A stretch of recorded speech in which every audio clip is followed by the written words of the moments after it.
Trinidad and Tobago's government and opposition willing to work together on tackling crime. And in sport, TTCB board to probe Darren Baravo's exclusion from the Red Forces 4-day and Super 50 squads. I'm Nicole Best, and this is the Caribbean in 10 for Friday, January 12th. I'll be back with the details after the break. Did you know that a strategy has been developed to help improve the region's education and human resources? You didn't? Well, the HID strategy, as it is called, will guide CARICOM in how it delivers quality education and training to the people of the region. The strategy has been crafted by a group of experts called the HRD Commission. Consultations have been done across the region to get your input. Do you know that none of us will be left behind? The HRD strategy is important to all of us, students, parents, and employers.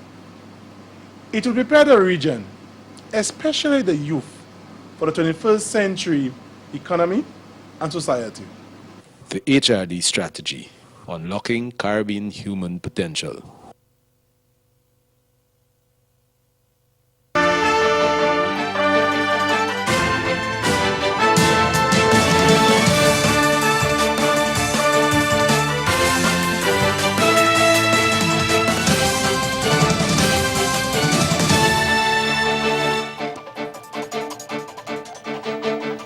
The controversial anti-gang legislation may soon be back in the Trinidad and Tobago Parliament. Less than 2 months after the opposition withheld crucial support for the bill, it now wants to work with the government to pass that and other legislation. And the Keith Rowley-led administration says it's willing to work with the opposition. We get more in this TV6 News report. Sasa says she'd like to meet with the government with the hope of having this legislation and the Anti-Terrorism Act amended and put into law. Minister in the Office of the Attorney General and Legal Affairs, Short Young, says this is music to his ears. If the opposition at this stage, as you say, are prepared to sit now with the government and work it out, we are always prepared to do what is right for the citizens of Trinidad and Tobago and the police service, who constitutionally are mandated to be the law enforcement agency to protect and serve us as citizens, are the ones asking for it. The government is there. I am certain that the Prime Minister will instruct the Office of the Attorney General to make ourselves available. The one thing standing in the way of the anti-gang legislation seeing an early return to Parliament is a standing order which calls for at least 6 months to pass before any bill is reintroduced to the Parliament. But the opposition has also proposed that they invoke Standing Orders 122 and 126 to allow for the reintroduction of the anti-gang bill in the current parliamentary session. Prasad Basasa said, quote, if the police service and other arms of the protective services are of the view that the passage of this legislation will assist in their ability to combat gangs and gang activity, I believe that we as leaders are duty-bound to find a bipartisan solution to ensure the passage of this legislation with the required constitutional majority, end quote. Young said that the opposition's desire to go that far to ensure that the bill gets a second chance is a step in a positive direction. The Jamaica government is concerned about a U.S. travel advisory warning its citizens about sexual assaults, among other crimes, in the island. The advisory issued on Wednesday claims that sexual assaults occur frequently, even at all-inclusive resorts. National Security Minister Robert Montague said that will be investigated, and his ministry will have consultation with the Ministry of Foreign Affairs and the Ministry of Tourism.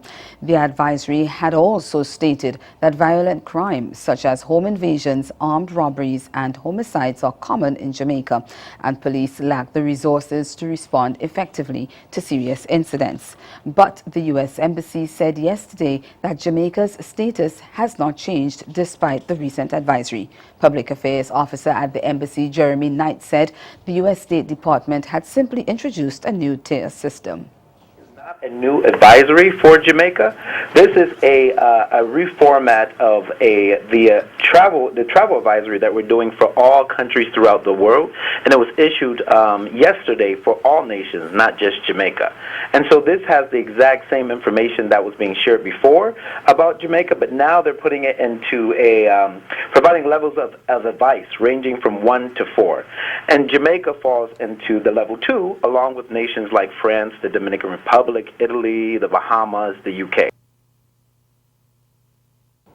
Haiti and its international partners yesterday launched a $252 million appeal for aid to help the country respond to natural disasters this year. But the country's planning minister says the humanitarian response plan, which was created in partnership with UN agencies working in Haiti, said the appeal risks falling short of the needed funding as it has in the past. In 2017, only 37% of the funds needed was raised. Earlier this week, President Jovenel Moïse criticized the failure of aid programs to lift Haiti out of extreme poverty.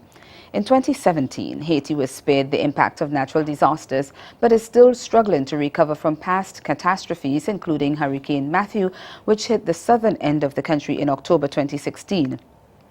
And a 7.0 magnitude earthquake, which killed more than 200,000 people in January 2010. Stay with us. Your midday sport is next.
Well, Trinidad and Tobago Cricket Board President Azim Bazarath has promised to look into the communication breakdown that led to Darren Bravo's exclusion from the 4-day and Super 50 setup.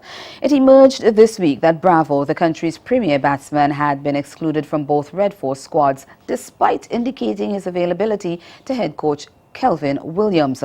Following media reports he had been left out, Bravo clarified via social media that he had informed Williams of his availability for the final match of the ongoing regional 4-day championship against Guyana Jaguars and the first 8 fixtures of the regional Super 50 scheduled to bowl off on January 30.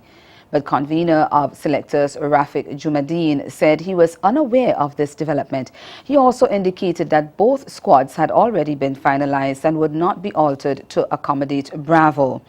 Bazarath described the scenario as unfortunate and also made it clear the problem was not the fact Bravo had spoken to Williams instead of Jumadeen.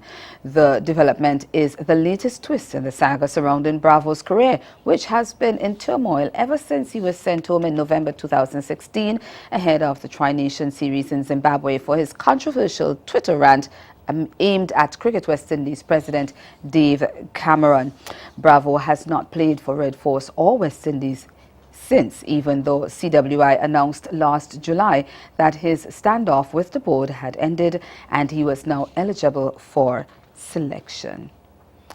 Test batsman Jermaine Blackwood finally found some semblance of form and passed 4,000 first-class runs, but 14 wickets tumbled as bowlers dominated the opening day of the 9th round clash between Jamaica Scorpions and Leeward Islands Hurricanes yesterday.